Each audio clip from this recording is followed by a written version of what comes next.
Hello and welcome. Thank you for being here and joining us. Today, we are going to be discussing the topic of tech before real estate. Now, that's a short and pithy way of saying it, but what we're really going to be looking at is whether tech should come before real estate when it comes to creating, designing, and establishing modern spaces of work. There's been a lot of disruption over the past 2 years, and we will be looking at whether or not the build process is ripe for disruption as well. I am joined today by Chris from ESCO, Matt from Space Connect, Jonathan from Asia Colliers International, and Jacob from Zoom. Guys, thank you so much for being here. We're going to start off with a really simple question, which is, should tech come before real estate?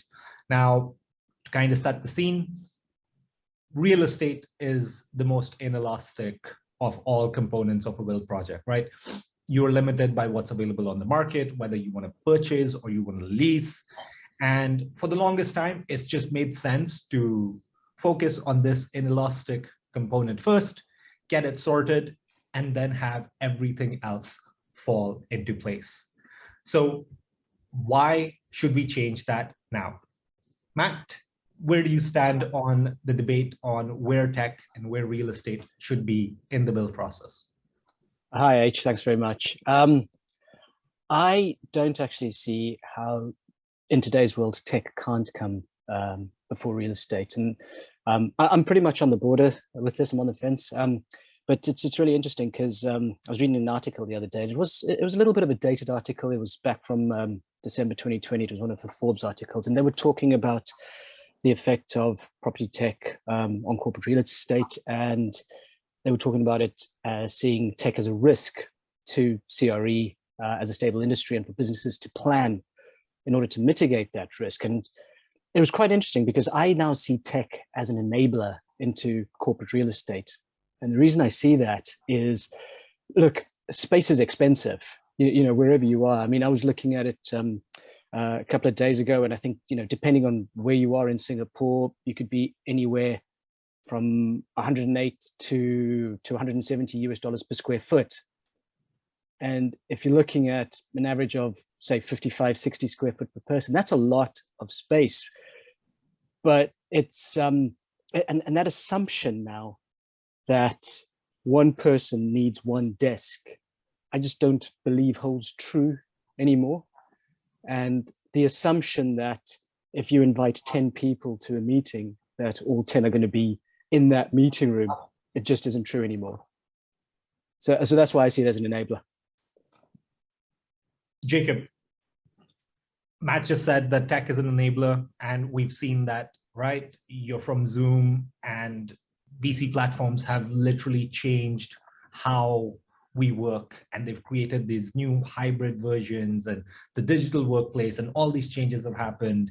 Do you believe that because of the enabler role that tech plays, that it should now be earlier and earlier in the build process, earlier and earlier in discussions around what the workplace is going to look like? Absolutely. So if we look at how we define whether tech comes before real estate, is choosing what fits your business and what makes your team succeed. Over the last 2 years, we've learned a few things, right? People have learned to adapt to working from home or working from anywhere or even working remotely. Real estate has one fundamental flaw, which is capacity, right? And it's how we redefine that capacity. So a government can come and say, listen, you only can have 5 people in a specific room, or tomorrow it's going to be 10 people. You have to adapt as fast as you can. In different scenarios, we have experienced different outcomes. So I'll give you a few examples. When the pandemic was going on, the courtrooms had to go hybrid, right? And it's because cases were delayed because either the person was having COVID or it was too dangerous for that situation where we would infect other people. So we've seen a huge adoption of how courtrooms have gone hybrid. That's a useful way of expediting cases. the other aspects we've seen in terms of how we redefine the workforce is at Zoom, we even piloted certain areas like Amsterdam, Sydney, um, Denver, and London to have hybrid workspaces for our team to come in, right? It's not a one size fits all. We still need real estate to play a huge part. And we've seen multiple versions of that. I mean, if you look at Uber or Grab, Grab being the ESCO's own customer, I mean, they've put 200 over rooms just in Singapore for their drivers to access training, huddle rooms, things like that. So I think you've got to redefine the hybrid workspace to what the business fits for you, right? Chris, like Jacob just mentioned, you're in the business of providing tech to these workspaces so they can function. And you haven't just been doing it for the past 2 years, right? You've been doing it for a long, long time at ESCO. What do you think has changed over the last 2 years of the pandemic, where you've seen this acceleration of tech adoption that you now believe, hey, no, you've got to start talking about tech much earlier in the build process? Thanks, H. So, I mean, ESCO primarily operate in the enterprise AV and video conferencing space as a regional system integrator. And we've seen some steps in the right direction in terms of the perspective of technology and the role it plays. But, still, a lot of the time when you go down for a meeting and to propose a AV or UC solution, there's generally already a floor plan, and the space allocations have already been drawn out. And we talk to the client and they say, guys, look, so now what kind of solution are we going to put in each room, right? And on the face of it, I think that sounds okay, right? But the technology we're going to recommend is already going to be limited by certain factors, right? Such as, room dimensions, eventual furniture placement, and other like design related issues. So sometimes doing it this way is not really a coherent workplace strategy per se. I mean, you're investing in technology which allows hybrid working, but it may not always be utilized properly, right? Even if you look out on the office landscape, you may still be only 30% occupied at any given point on the day, and your rooms may only be 20% occupied, right? And in a way, it doesn't really sit well with us, to see the results like that. So if you're looking at technology first, I think we are really looking at understanding its capabilities, its usabilities, and organizations need to plot an adoption plan for the workforce and educate them on how simple it is to use so that they're able to scale it, right? So, I mean, like Jacob has mentioned, we do a lot of different kinds of spaces within, these environments. So we do acknowledge the different kinds of rooms have different kinds of needs. But nowadays, these spaces are fairly multifaceted, right? They don't only do one thing, right? Like they used to, right? In the past, you had a projector and a screen, and then this is a presentation room, and then you had a collab board and whatever, and this is a collaboration room. Now these rooms can do 3 or 4 things, right?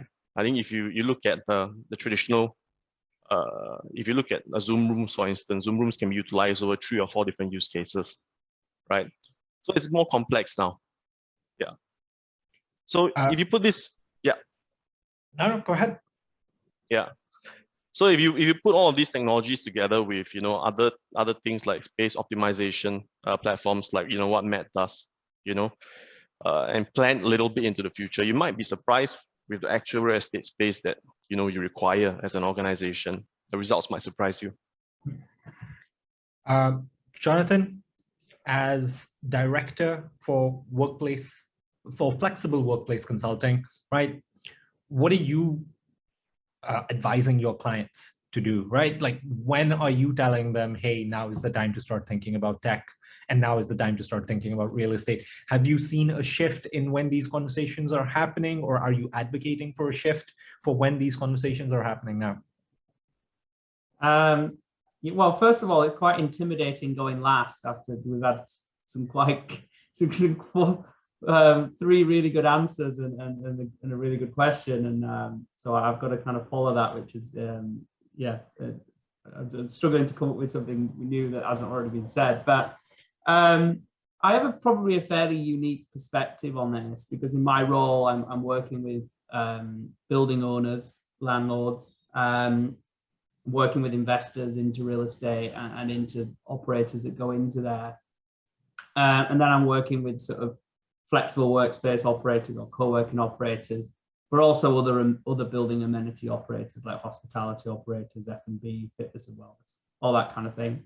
And then also working with our occupier clients to look at strategies. So I think fundamentally, I think hybrid's probably the word that's going to get, probably most used during the next hour of this conversation. I think the physical space, the quality of the building, the amenities that are available in that building, I think all of those things have always been important, but I think we'll definitely see a flight to quality in terms of people wanting to be located in a very good quality building that's been built well. It's been built to sort of various sort of wellness standards. There's various sort of measurements of that around the world, depending on which market you're in. And the sort of where that building is located. So, the old sort of saying about real estate of location is probably still the case, but maybe slightly softer than it had been historically. So I feel like the physical location of the real estate, the quality of that real estate, and the amenities that come with it are as important, if not more important than ever. But I am probably similar to Matt, where I'm sort of very close to the middle on this, because I think technology has to be acknowledged and has to be the technology solution that's appropriate is wrapped around that physical solution and forms part of the decision making around that physical solution. So, maybe coming at it from a slightly different angle to the guys, but it's quite common now where you might have a bunch of people working from home. You might have people working from an alternative space, which might be a local flexible workspace or co-working center nearby, or a library, or a private members club, or a friend's house, or a coffee shop. And then you've got kind of people in the office, to enable that to be supported, from what Jacob said earlier, you've got to be able to wrap a technology solution around that. And connectivity is, pretty important.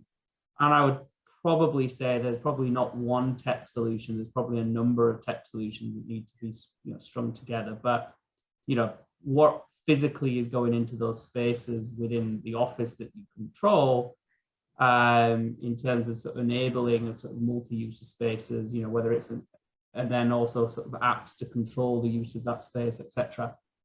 But then what is being put together to help enable the stuff that you're not necessarily in control of? Because if it's someone working from home in the countryside that maybe doesn't have great Wi-Fi, how are you solving for that? How are you solving for someone that's in a coffee shop and all the security issues that might come with public Wi-Fi and things like that? So you've got all these elements of issues, but so I think that the technology piece is definitely also more important than ever, and that kind of needs to be supporting the real estate decision and a factor of it, but not the factor. I think it's one of a number of factors. There was something very interesting you mentioned, Jonathan, and you brought it up, and that's the remote location, right? I started this entire discussion off by saying, hey, corporate real estate is inelastic, right? You get what you get, and that's it. And scaling up and scaling down is much harder.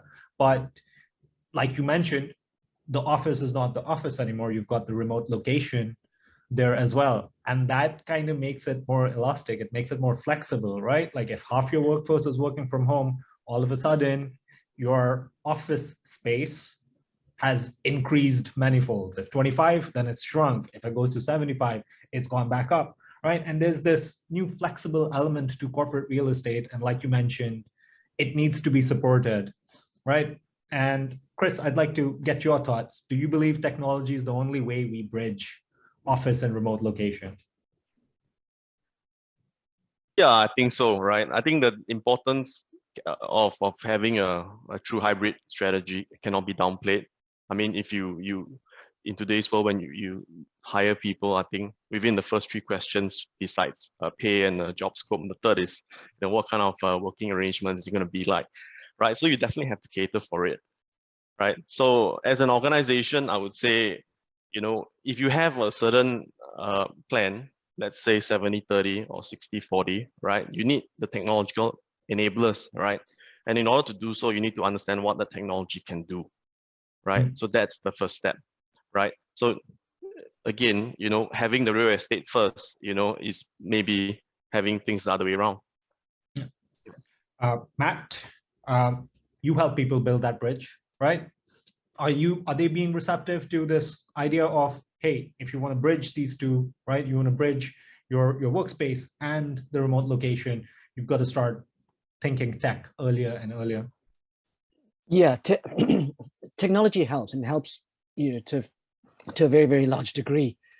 But what we're also seeing is that internal processes within companies are changing as well. Companies are adapting to accommodate the fact that, hey, people need to work from home, but also need to come into the office. And if there's specific activities that they can do quite happily at home where there isn't a need to be connected to the office, then so be it. And what we're seeing is the trend of these Tuesday, Wednesday, Thursday work days coming through, where members of their staff are coming in on those particular days, and they're coming for various reasons, but predominantly to collaborate with their employees and collaborate with with their colleagues. So yeah, I see it as one way, but I also see it, the adaptation of businesses to new ways of working, being another way of that. And Jacob, just to sum the conversation up, right? Are people coming to you earlier? Are they coming over to you and going like, hey, Zoom is so important, VC is so important for us to be able to manage this new hybrid digital workplace, and to make it happen, we need you here from the start, or relatively from the start? Is that a conversation that you're experiencing? Absolutely, all the time. I think if you see what the pandemic has taught Zoom is we had to innovate very, very quickly, right? We were poised with a lot of great challenges. For example, in the retail space, where when there was lockdowns and limitations and people needed access to sell their stuff, you've seen the rise of all online retail stuff. And we were able to give them a hybrid scenario where they can actually use social distancing to bring the people they need to do that. But we've also learned from the capacity restrictions of the retail aspect. And what I mean by that is, if I'm selling, say, Korean beauty products, and I'm only a Korean speaker, what Zoom has done is we've introduced live translation and live transcription. So anyone in the world breaks that barrier in terms of now I have accessibility beyond that real estate space, right? So it's a multiple environment. In terms of flipping rooms, if you have a real estate space, if you take hotels, for example, how many hotels have converted to COVID response centers, vaccination centers? What we've done in that aspect is the digital signage, where we were able to use that signage, whether it's for a specific purpose. The real estate remains elastic, we're still there, but we are utilizing that space to its maximum. So we've got a lot of great examples, and the pandemic's really helped us innovate much quicker. We've also helped in terms of virtual kiosks and virtual receptionists. So those are the aspects where you can come to a kiosk and get services, whether it's banking, retail, any kind of service that you need help desk requirements for.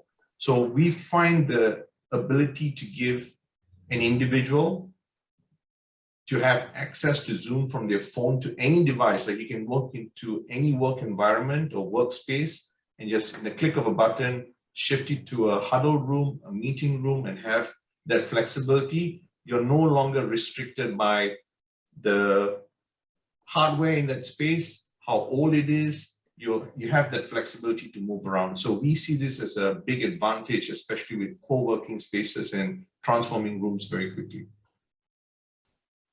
Thank you. We're creatures of habit, right? You've all made a really good case for having that tech conversation earlier and earlier in the build process. But as I'm looking at it from client side, I've done things a particular way for such a long time. This is what I was taught. This is what I've been doing for, let's say, the majority of my career.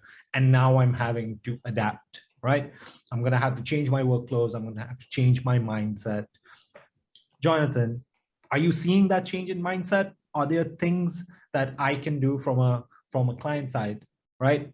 From someone who's trying to build a workplace? What can I do to be more cognizant of technology and more in touch with what workers today are demanding from workspaces? Yeah, look, I think we're on a look, real estate moves quite slowly, right? And at Colliers, most of the occupier clients that we deal with are larger corporates. So they're kind of hamstrung to the extent that they can't really change their real estate strategy. That, they can't massively pivot until they kind of have a lease event, i.e. they have like a potential lease expiry or an ability to drop some space or things like that. So, I think we're kind of seeing the tip of the iceberg at the moment, because the people that do have those lease events are reassessing what their strategy is. Not necessarily dropping space, but definitely using it differently.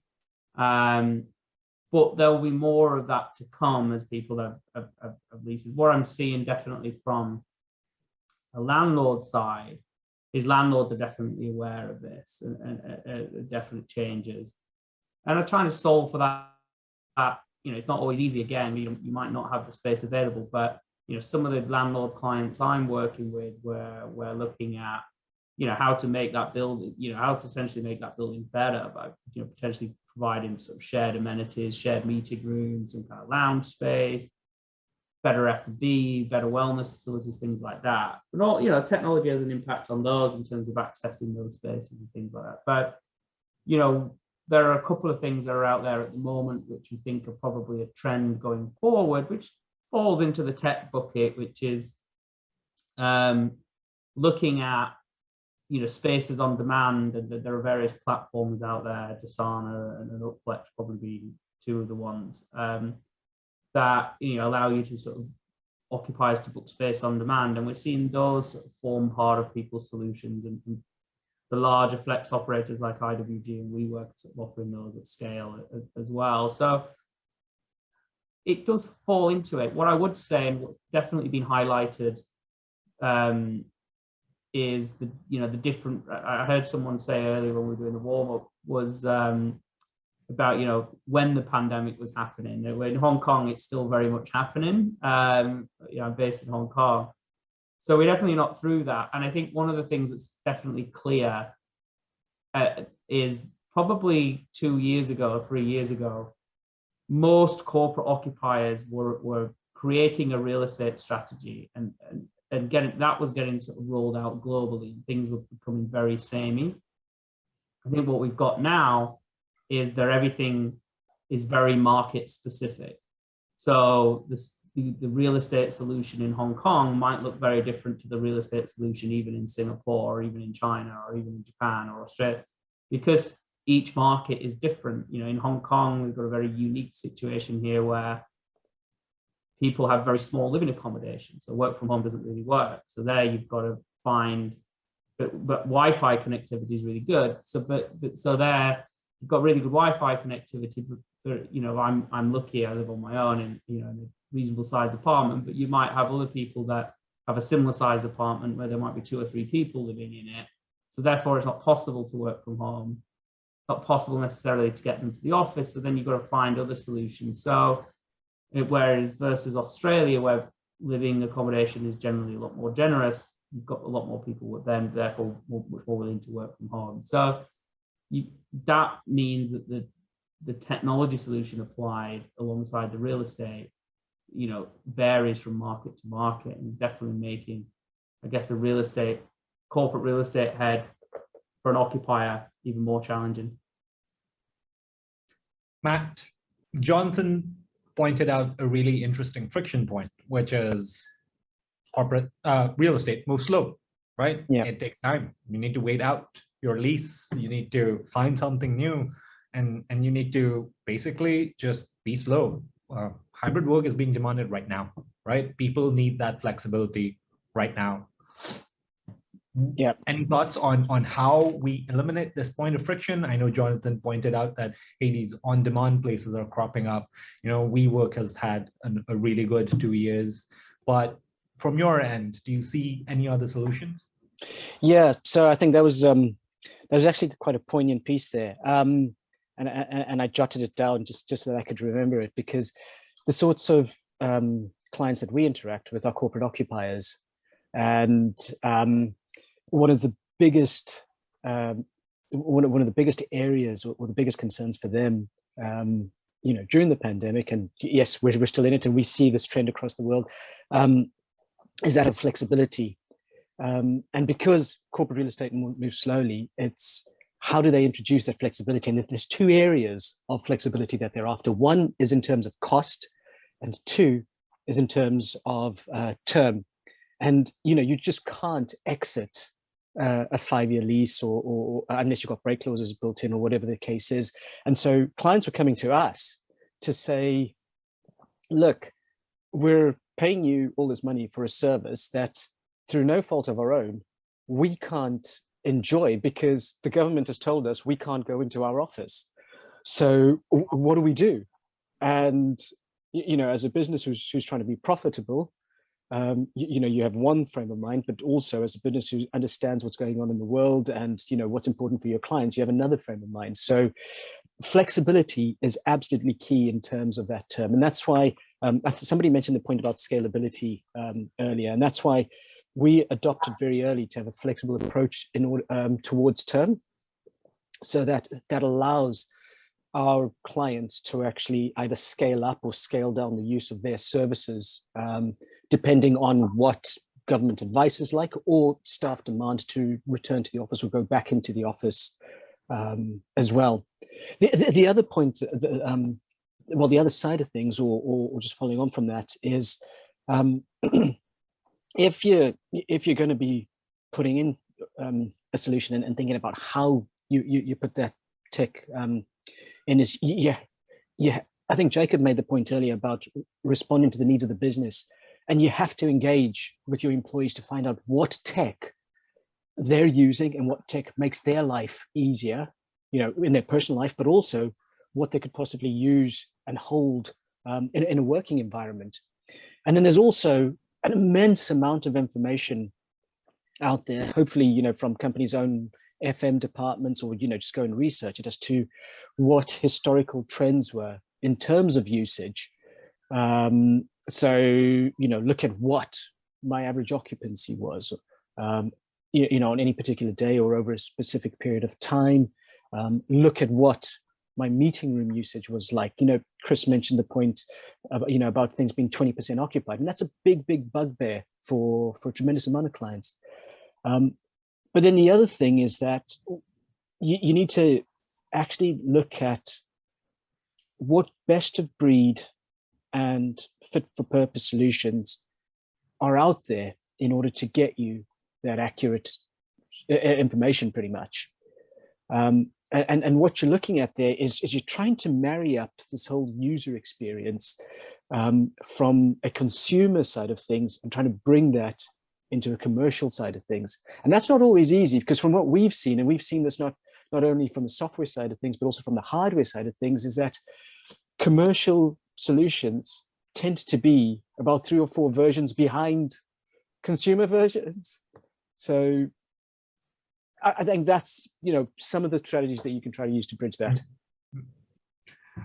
Chris, kind of coming back on topic, from your perspective, what does a world where tech comes before real estate look like, other than the fact that you get engaged at an earlier date and have more time and don't have that time pressure and short window to complete your works? Well, just taking into account the points raised by Jonathan and Matt as well, right?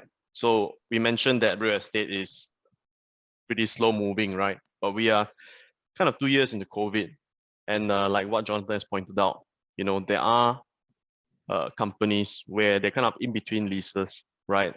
So we see it as a little bit of a unique timing opportunity which normally wouldn't exist, right? Because people are thinking, okay, so now I have options. I need to consider what kind of investment should I make, right?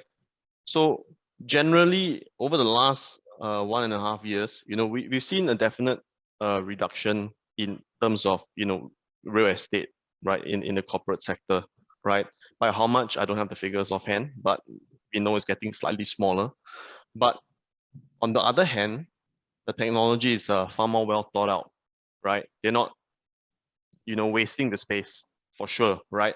They're thinking about what kind of technology is going into it, and the investments are definitely more well measured, right? In terms of the hardware, we are looking at far more non-proprietary hardware, more flexible, more interoperability, so that people can use different platforms in the work environment to suit multiple different use cases. So broadly speaking, how I see the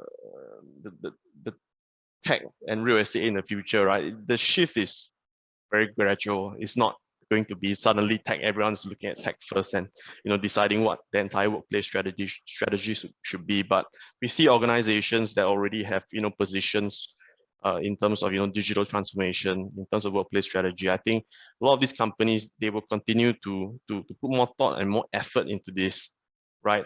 And once you have more thought leadership in these areas, companies will naturally pivot and gravitate towards thinking about the use cases of these technologies, right? Which will benefit probably all of us. Yep. Jacob, Chris just pointed out something very, very interesting, which was, hey, if you were lucky and your lease was, up at exactly the time COVID hit, and you didn't sign the new lease and you went to a flexible model and you waited out 2 years, you saved a lot of money on not having an office space that you couldn't use. But if you were stuck in your lease, then you just had to go through and ride the pandemic out. Do you think that we're still in a transitionary period, right? Like we had the disruption by COVID, the pandemic years. Now we're coming out of it, fingers crossed, across the globe. I know Hong Kong's not as lucky, but restrictions and regulations are being eased slightly. Do you think that on the client side, they're just like, maybe if I ride it out another year or two, we can find out where the equilibrium is, where the dust settles? Or do you think the time to act is now? I think the time to act is based on the business need, right? So if you look at a startup today, the growth that they've had in the last 2 years may have exceeded the capacity that they had. And there's a lot of customers that we've seen where they've had phenomenal growth or phenomenal contraction, right? And there's also a lot of implications what the pandemic has taught us, which is, if you're in small spaces, your mental health is of a concern. And there was this whole aspect of the great resignation. All these play in terms of how an employer now needs to see how they provide their employees a good hybrid workplace, right? So the things that will not change is education. We're not going to tell our kids, hey, go back to school. I mean, there will always be an option for hybrid learning because we can't disrupt education, right? We can't disrupt healthcare, right? We need to be able to do potentially a COVID test or ART test remotely. So I think technology will have to be based on what the business need requires and how they transform that specific room in real estate. Real estate still plays a huge importance. I mean, you can't dine virtually, right? You still have to dine in a restaurant, but it's all about what the corporate occupiers are talking about in terms of how do I scale? How do I remain flexible? How can I reuse that space in that time period that I have left, right? Can I convert it to maybe an experience center? Maybe I don't have that many employees and I have a shared office experience. There's a lot of things that people are coming up creatively, and we're working with partners like ESCO to look at some of those aspects, look at some of those requirements. So the design phase of business requirement will determine how the tech will be implemented there, right? And we've seen multiple examples of that. Jonathan, before we move off this topic, I'd like to get your thoughts as well. Are you seeing people who are leasing or purchasing property for enterprise? Are they taking a proactive approach, or are they just like, hey, I'll wait 6 months more and see what happens? I'll wait 6 months more and see what happens. Yeah, I mean, look, I think there's a fair bit of kicking the can down the road. What we've seen definitely in the sort of flexible workspace sector, or co-working, if that's the term you prefer to use, we've definitely seen in Asia anyway, and I think this has been repeated elsewhere, is the demand for flexible workspace from occupiers has definitely gone up. The pricing of that space has probably gone slightly down, but the demand for it has definitely gone up. And the size of that demand seems to just be increasing month by month. I think what that data is telling us, if demand is now, kind of people looking for 20, 30, 50, 100 people in a sort of on a sort of 12-month contract in some sort of flex space per se. What that data is telling us is, well, one, it's telling us the demand for that type of flex space is up, but what's it really telling us? And I'm not so sure, because I think I'm in two minds. I think it's probably partly telling us that yes, people want flexibility because there's uncertainty. I'm not entirely sold that it's going to be a long-term thing. It feels to me that it might be partly long-term strategy for some occupiers, but it might also be partly kicking the can down the road, because you might have an office that's coming up to expiry and my options are to lease that for another 3 years or another 5 years, or to move out and move part of it out or all of it out into some flexible workspace for 12 months, because I've got that option if I do that, and then I can kind of figure it out down the road. I think it's a little bit of both. But if we imagine that, even if it's 50-50, that means that there's still going to be a greater demand for long-term, sort of more flexible space. So I guess the bigger question then is how the landlords adapt to that. And then what I would say is probably landlords, it's just an impossibility that you can ever have people that just access the space they need when they need it and exactly how much they need. Like, real estate just doesn't work like that. Where I think we can get closer to that, and technology will definitely play a big part in that, in terms of booking access to space, and sort of aligning with landlords, because kind of what you've got at the moment in the most part is you might have a deal for your traditional office with your landlord, and then you kind of got to go get in the lift and go down a few floors and go and do a second deal with a flex operator in the building. What I think you'll probably see going forward is you'll see more of that kind of come together in how it's offered to the market as a product. I think as a sweeping statement, it's still, by landlords, not all landlords, but by some landlords, it's still considered two separate things. And until we sort of bridge that gap between operators partnering with landlords or landlords delivering that kind of space themselves, we'll never kind of get away from that. But I think if there's some kind of partnership approach, there are other elements of your real estate that you can definitely outsource on a kind of as you need it basis. It might be access to co-working spaces. It might be access to some kind of shared lounge. It might be access to meeting spaces. So that will enable some occupiers to start reducing their long-term liability. Because if you imagine a building that has a floor of, a suite of meeting spaces somewhere in the building, that means you don't need to carry those meeting spaces on your books for the duration of your lease. You might be able to reduce the number of meeting rooms you deliver for yourself. So, but then that's got to be up to scratch technology-wise. So, look, technology is everywhere you turn, so you've got to acknowledge it and you've got to make sure it's part of the solution. But, what I'm sort of saying here is it will definitely, I liked Matt's point earlier about it being an enabler, because I don't particularly like the phrase of sort of prop tech being a disruptor and things like that, because I don't think prop tech is disrupting real estate. I think it's enabling us to deliver a better product.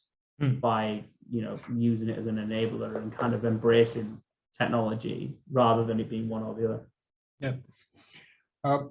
Really nice summation. We've kind of understood what needs to happen on client side with regards to having better strategies for scaling up, scaling down, integration of fixed and flexible working spaces, and how prop tech needs to kind of be not a disruptor but an enabler.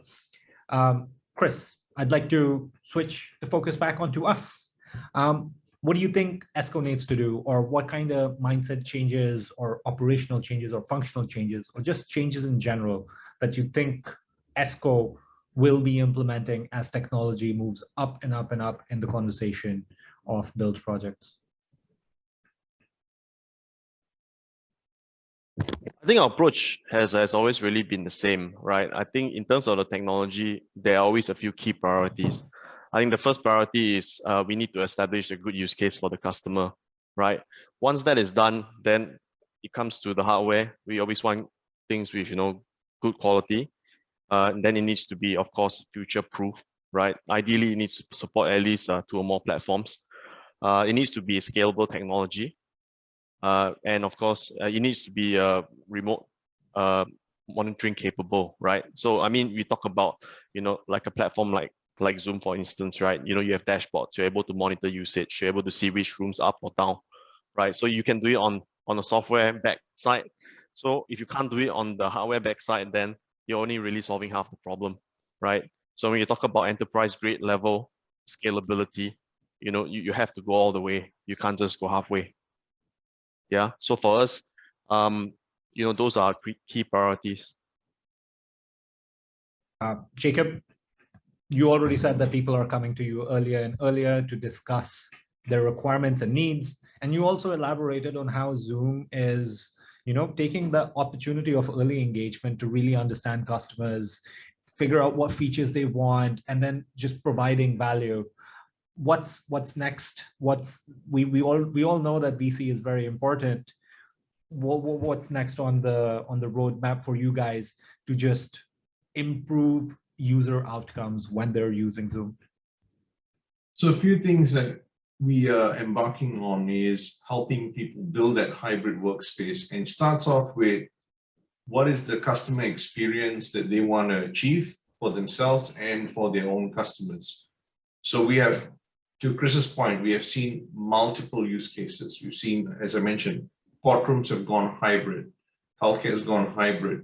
So there will be more and more use cases that we see where you show up at a new ticketing kiosk or a ATM where there will be aspects of digital communication. So we have a plethora of scalable products, whether you're doing an all hands or reacting to a national emergency in your country, right? We are able to scale from a huddle room to people or doing a countrywide communication, right? So having that flexibility on a single platform gives the customers a lot of benefits. We've done that for WHO, we've done that for multiple governments recently. And that's the aspect that when Chris says having the right technology that's scalable, it's not only looking at the confines of your real estate, but how can you broaden communication anytime and anywhere. Jonathan, you kind of elaborated on some of the challenges that you're facing. Things like people want flexible and fixed real estate, but they have to go to 2 different operators because the landlord doesn't have a package. PropTech is taking more and more importance and needs to be fit into all of their plans. So how are you juggling with all these challenges that are so nebulous and not really defined, because we're still searching for clarity? So in your job function, what are you doing? Yeah, I think, look, my role in all of this is, as I said earlier, I've got a unique perspective because I'm working with, the kind of 3 stakeholders, really. The operators that might be running whatever hospitality or co-working or flex space might be in the building, and working with landlords as well to understand what that should be and where that should go, and then working with the occupiers who end up using it. So probably a fairly rounded experience. I think we all need to remember that I think landlords get bashed a little bit in the press around kind of their views on real estate and some of the challenges and whatever. But there are some realities around essentially structuring deals, whether that's how they finance the building or how the deal looks between them and the operator that has certain parts of the building. So my role really is to work with the landlords and the operators to ensure that the deal that they have between literally down to the sort of commercial deal that they have with each other enables them to offer what the market needs, in the most appropriate way. Because I think historically we've always kind of had flexible workspace, co-working operators, or any kind of amenity in the building kind of on a traditional lease between landlord and operator. And now I think we're seeing more kind of management type agreements or partnership type agreements, or landlords delivering things themselves. And those three things, to varying degrees, allow a certain amount of removal of that friction. But you're never going to get to a point where people can kind of fluidly use space, because real estate just doesn't work like that. But you definitely could do better. So I think my role really is to make sure that those deals are structured in the right way to enable or to remove as much friction for the end user as possible. Because I think one of the things I always say is that as a landlord, the landlord doesn't make the market. As an operator, the operator doesn't make the market. As somebody who's kind of putting these deals together, I don't make the market, and the person that's building the spaces don't make the market either. What makes the market is the end user, and that end user is the occupier. But more importantly, and again, I think we've accelerated these trends more recently, is maybe it's not even the occupier that makes the market, it's the people that work for them that makes the market, because people are voting with their feet. So really it's the end user, and the attention needs to be on what does the end user want. So the occupier might want one thing, but their actual employees and their teams might want something very different. So it's understanding not just what the occupier wants, but what that end user wants, and then kind of working back from that to figure out how to deliver it in the most efficient and frictionless way. And I guess my small role in that is to ensure that we understand what that is, first and foremost, and then we structure deals that enable the least amount of friction possible. And then we sort of go from there. This is why you guys sort of step in with the technology solutions and sort of building these spaces out. Matt, I'd like you to take us home. Johnson just said it's the end user that builds the market, right? And we're seeing that play out right now, right? We referenced the Great Resignation. People don't want to work, and there are multiple reasons for that. But one of the reasons is, if you're not offering me the flexibility, I'm not going to come into work, right? We just saw Goldman Sachs try to bring their entire workforce back. They sent out a little email, and 50% of the people decided we're just going to stay home, right? So people are figuring out what they want right now as time progresses. How do we navigate this kind of like transformational period where people are figuring out what they want, and then people are figuring out how to deliver what the other people want? What do we do? No, it's actually a really good point, and I hark back to what I said earlier about engaging with your people to find out, what is it that you want in your environment. I think way gone are the days where employers can say, look, this is your office space, there's your desk, sit down there, come into work and do that. It's really interesting because there was an article by Indeed not too long ago about what is, just on this, what is it that people would want when they want to come into the office? And they said that something like 73% of employees miss the actual socializing with their colleagues in person. 45% of those miss those in-person meetings, but it was not about the spontaneous innovation that you get from people. It was just purely about human interaction.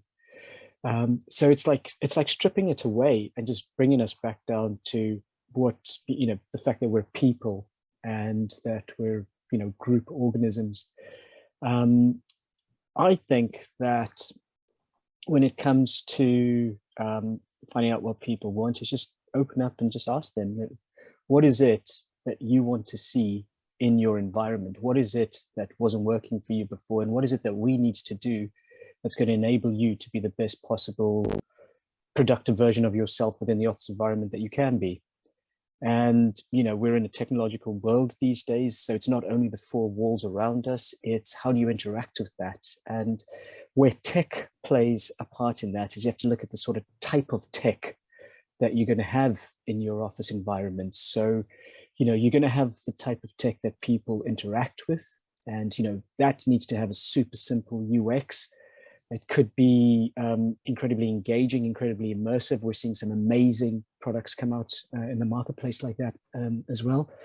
But there's also, excuse me, from the employee perspective, the sort of tech that people don't see yet interact with that enables them to have that whole environment. So where, excuse me, what I'm talking about is things like sensors such as air quality sensors, just to make sure that there's got the right levels of oxygen in the office.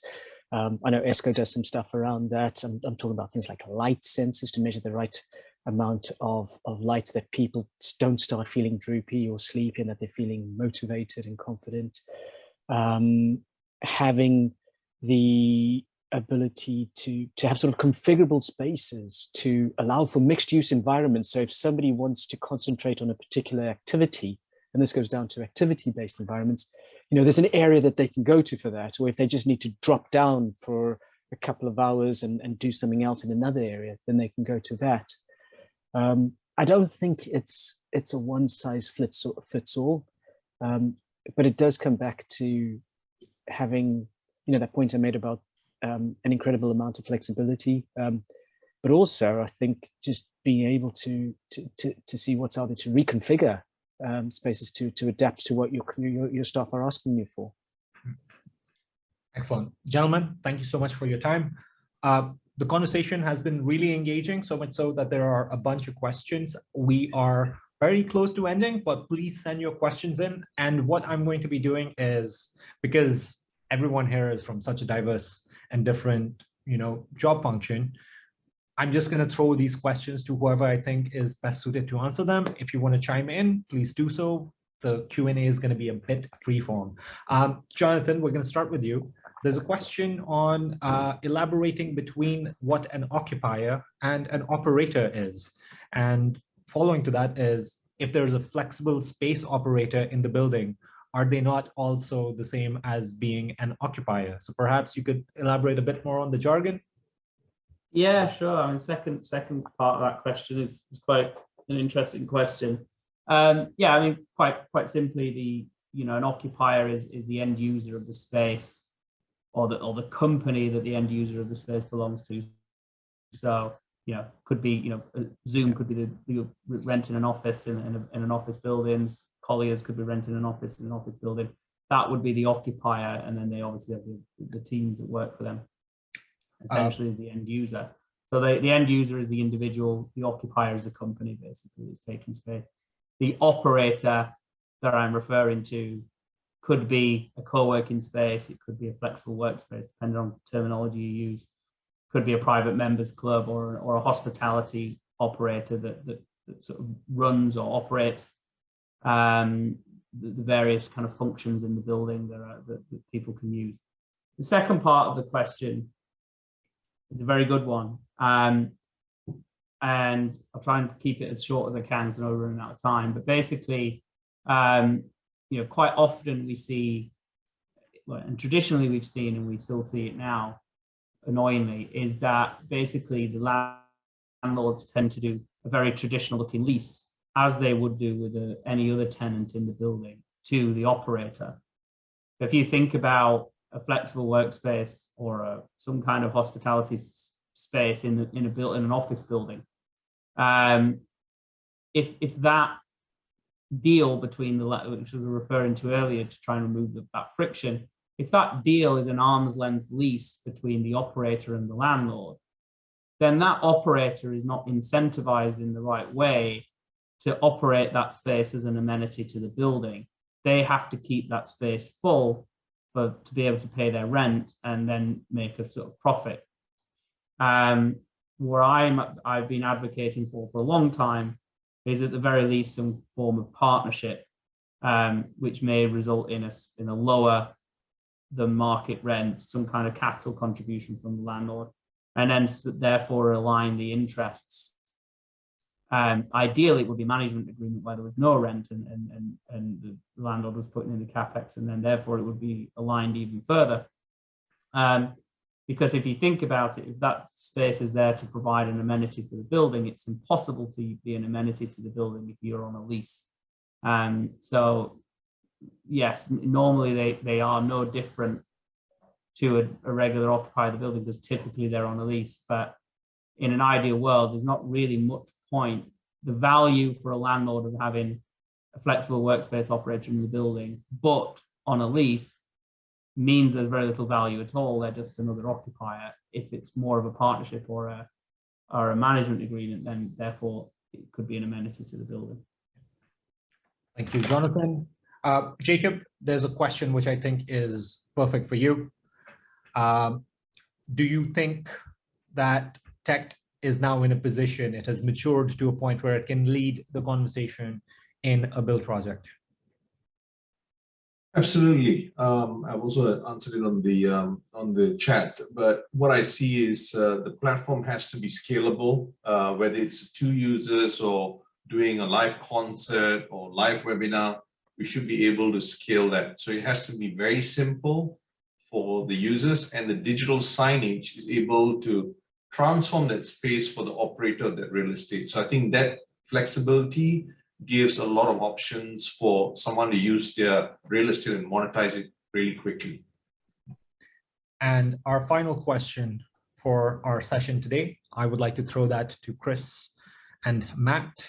The question is, do you feel that some parts of technology, such as IT and VC, maybe get discussed earlier and earlier in build projects, but parts such as AV and IT and endpoints remain where they are in the build project? So we've been discussing tech as broad stroke tech, right? They're kind of breaking it down. They're going, hey, Wi-Fi is really important. VC is very important. Let's start discussing this earlier. But maybe questions such as what display size to get and things like that. And let's leave that for down the road. Chris, what are your thoughts? I think this question summarizes the pain of my entire career in AV. So, and it's also a yes or no question, so I could just say yes and move on. But I will attempt to answer it. So yes, I think to a certain extent, definitely. So AV and probably the VC portion does get left a little bit towards the end of the project, and it can be frustrating, right? Because it feels that we are a little bit of an afterthought, right? And we can't really get the right user experience we want because we are constrained by other factors. But it's not all doom and gloom. On the positive side of things, there's a lot of evolution in terms of positions of the people looking after these kinds of technology, right? So in the past, it could have been IT managers, sub portfolio, right, who's looking after many things, and AV just happened to fall on his lap, and he just was facilitating whatever it is, right? But the natural evolution of a company's hybrid strategy means that there are more meaningful roles such as workplace strategies, hybrid work strategies who get involved with these things at a much earlier level than what an IT manager would, right? So these decisions on what kind of endpoints to use, what kind of VC platforms to use, the discussion starts earlier, and it's very beneficial to us. So I would say it's positive. Matt, just to kind of spin the question a little bit, how do we make sure that these two tech things don't get divested and then one part moves up and the other part stays where it's at? Honestly, I really don't know, because we're always the last to find out, and there isn't much more that I could add on to what Chris just said. It's I really wish that companies would would look at that much earlier on, rather than we need some sort of VC solution, we need some sort of panel outside the room, we need some sort of sensor or some sort of management system. It's a tough one, and I think the value of the relationships that we have in the industry really plays into that quite strongly. And I think it's also trying to feed back that demand. You know, usually you talk about building from the bottom up, but I think it's, you know, the point that Jonathan made earlier about who creates the market. Well, it's the end users. They give you the demand, and it's having that demand flow all the way back down the chain rather than the other way, to say, look, this is what people are asking for. I mean, look, you know, Zoom's got competitors, we've got competitors, Esco's got competitors. It's, you know, that's just the way of the world, but there's always the differentiators that will make that difference. And it's the people right at the planning stage that need to understand those differentiators, and then build their solutions around what's best for that company based on those differentiators. Jonathan, we're almost at the end, and Jacob, we're almost at the end, but I really want to get your thoughts on this as well. Jonathan, to me, this seems like a problem of a verbalized demand from the user versus non-verbalized demand. If there is no internet, right, if wireless dead spots exist, they're going to start screaming instantly and people are going to find out. But if the meeting room experience is not that good, they're just not going to use the meeting room, and they're not really going to complain about it, but it's not going to be used as much. The space isn't delivering ROI. Are you seeing this kind of dichotomy that's shown, where when people talk to you about tech, or when you talk to them about tech, they're like, yeah, we really need good wireless coverage. We need, like, the IT infrastructure needs to be there, internet needs to be like perfect, and then they just don't talk about the rest of the stuff. Yeah, I mean, I think I think most of the occupier clients that I work with are larger corporate, so they tend to either have in-house or outsourced, you know, workplace strategy guys involved. But I think, you know, that is only a portion of the market. You know, a lot of companies are, you know, small and medium-sized businesses or startups that maybe don't have those people. Look, you can't solve for everything. You know, you can basically, you know, do your best. And you know, yeah, look, if there's somebody there that can measure some of this stuff and utilization, again, maybe that's where tech can come in terms of, you know, it'd be a pretty obvious thing to look at if somebody bothered to look at it. You know, if you were using a co-working space, you'd be able to know how many times you were using that meeting room. And if you were never using it, then, you know, because you were booking it on an app, if you're never using it, then, you know, then you might start to ask questions of why you're not using it. If it's your own office and you're a bigger corporate, then maybe that's a little bit easier to measure. And, you know, again, you know, it's not easy if somebody's running a business to be continually asking their teams what they want. Best practice, obviously, would be user feedback is hard. Yeah, getting user feedback is hard. They like the terminology and methodology behind that is intense. Yeah, so you need to keep those things simple, and things like that. But, you know, you can track sort of usage of meeting room by, you know, booking systems and things like that, and maybe sensors if it's not too delicate a point to look at where the space is being used in the office and things like that. But, you know, you know, you need a whole team doing that, and so it depends how big your business is. Jacob, final thoughts. VC, right? It's so much about experience, right? And the experience isn't just delivered by Zoom, right? If there is a meeting room, it's delivered by all the peripherals and all the technology and all the hardware that's in there. The question kind of says that, hey, you know, IT and VC might just move up. You guys might get engaged early, but then the other components, such as the hardware peripherals and the endpoints, they get relegated to kind of like later down the line. Are you advocating people to take a more holistic approach when they're looking at tech? Absolutely. I think the point you made earlier was around, you know, the readiness of understanding whether you have the right wireless connectivity. I think the last 2 years we've seen the huge adoption of 5G in a lot of mature countries, and that's giving them scale. And that's required in qualification of that space, right? You won't go and do this in a remote location. Say, hey, tech's going to change that view if you don't have that capability there. So I think there needs to be validation, but to take the ability to take a meeting or video conferencing capability on a iOS or Android platform, that's going to be standardized. I mean, even if you're not limited by the peripherals, you still can always default back to your mobile phone, right? So I think that scalability of giving that seamless transition and having chat capability where you can archive it, it's HIPAA certified, is very, very important as companies look at compliance around how people communicate across the globe. Thank you so much for your time, gentlemen. It's been a pleasure talking to Thanks, you. guys. Pleasure. And audience, thank you so much for joining us.